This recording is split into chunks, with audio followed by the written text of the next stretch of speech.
அன்பு தமிழ் நெஞ்சங்களுக்கு ஆஸ்ட்ரோ தமிழ் மகளின் இனிய வணக்கங்கள்.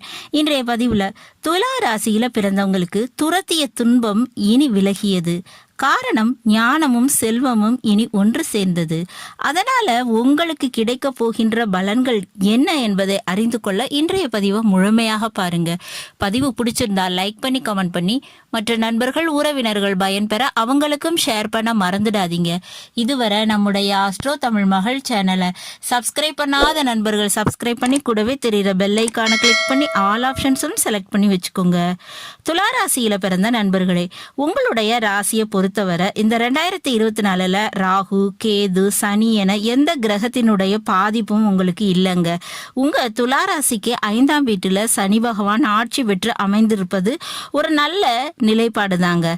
அதே போல 8ஆம் வீட்டுல குரு மறைகிறார், அதுவும் ஒரு விதத்துல நல்லதுதான். கெட்ட பழக்க வழக்கங்கள், கெட்ட சவகாசம் இவற்றிலிருந்து நீங்க விலக போறீங்க, மறைய போகுதுங்க. 12ஆம் வீட்டுல கேது பகவான் அமர்ந்திருப்பது இன்னும் ரொம்பவே நல்லது. காரணம் என்னன்னா, விரய செலவுகள், தேவையில்லாத அலைச்சல்கள் கண்டிப்பாக இப்ப குறைஞ்சிடுங்க. இப்ப இந்த 8ஆம் வீட்டுல ரிஷப ராசியில குரு பகவான் மறைகிறாரு. மே மாசம் 1ஆம் தேதி மேஷ ராசியிலிருந்து ரிஷப ராசிக்கு குரு பகவான் மாறினாரு. அப்போ குரு பகவான் 8ஆம் வீட்டுல மறைகிறாரோ, இதனால நமக்கு சாதகமாக குரு இல்லையோ அப்படின்னு நீங்க எண்ணக்கூடும்.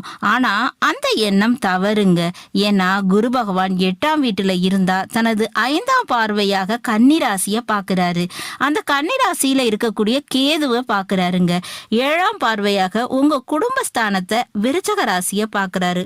9ஆம் பார்வையாக உங்க துலா ராசிக்கு 4ஆம் வீடான மகர ராசிய பாக்குறாரு, சுகஸ்தானத்தை பாக்குறாரு. குடும்பத்தையும் பார்த்து சுகத்தினையும் பார்த்து குரு பகவான் உங்களுக்கு நன்மையை தருகிறார். இந்த ஒரு நேரத்துல 12ஆம் வீடுங்கிறது விரயஸ்தானம். அங்க கேது பகவான் இருக்காரு. அந்த கேதுவை குரு பகவான் பாக்குறாரு. குருவுக்கும் கேதுவுக்கும் தொடர்பு ஏற்படுதுங்க. கேதுவை பார்த்து குரு பகவான் தொடர்பு ஏற்படுத்திக் கொள்கிறார். துலா ராசியில பிறந்த பெண்களுக்கு ஃபர்ஸ்ட் மாமியார் வீட்டு வழியில இருக்கக்கூடிய பிரச்சனைகள் எல்லாமே தீர்ந்து போய் மன நிம்மதி கிடைக்குங்க. சொந்த வீட்டுல மன நிம்மதி கிடைக்கும். எதிர்பார்த்த இடமாற்றம், நீங்க ஒரு இடத்துக்கு மாறணும்னு எதிர்பார்த்துக்கிட்டு இருந்திருப்பீங்க இல்லையா? இந்த இடத்தை விட்டு விலகினா போதும் சாமி அப்படின்னு எதிர்பார்த்துக்கிட்டு இருப்பீங்க இல்லையா? அப்படி ஒரு இடமாற்றம் நிச்சயமா கிடைக்குங்க.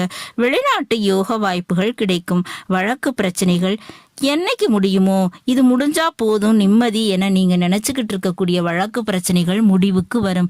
ஆக மொத்தத்துல துன்பம் உங்களுக்கு விலகுகிறது, இன்பம் கிடைக்க போகுது. சுகஸ்தானத்தை குரு பகவான் பார்ப்பதாலும் குடும்பஸ்தானத்தை பார்ப்பதாலும் அந்த குடும்பஸ்தானத்தை கேதுவும் தனது 3ஆம் பார்வையாக பார்த்து இருக்கிறாரு. அதனால கண்டிப்பாக குடும்பத்துல மன நிம்மதி, சந்தோஷம், மகிழ்ச்சி என எல்லாமே உங்களுக்கு கிடைக்குங்க.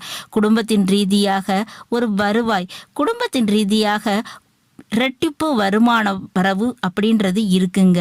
குடும்பத்தில் நிச்சயமா ஒரு நபருக்காவது நல்ல ஒரு வேலை கிடைக்கும். குடும்பத்தின் பொருளாதார பிரச்சனை சரியாயிடுங்க. குடும்ப உறுப்பினர்களுக்கு மருத்துவ செலவுகள் ஏற்பட்டிருந்துச்சா, உடல் உபாதைகள் இருக்குதா, அது இனிமே இருக்காதுங்க. கவலைகள் எல்லாமே போயிடுங்க. சொந்த வீடு கட்டக்கூடிய பாக்கியம் ஏற்படுது. அந்த வாய்ப்பினை சரியாக பயன்படுத்திக்கோங்க. அடிக்கடி வீடு மாற்றம், வீட்டுனால ஏகப்பட்ட பிரச்சனை என நினைக்கிறீங்களா? அந்த பிரச்சனை சரி செய்யப்படும், தீர்ந்து போய்விடும். கால்வலி பிரச்சனை, காலில் ஏதாவது நோய் இருக்கக்கூடியவங்களுக்கு அந்த கால்வலி பிரச்சனை இனி இருக்காதுங்க. கவலை இல்லாம இருக்கலாம். அந்த அளவுக்கு இப்படி ஒரு விஷயத்த குரு பகவான் கொடுக்காருங்க. அஷ்டமத்துல குரு மறைந்தாலும் உங்களுடைய அலைச்சலை குறைத்து கொடுக்கிறார். இருந்தாலும் நீங்க குரு பகவானை வழிபாடு செய்யறது ரொம்பவே நல்லதுங்க.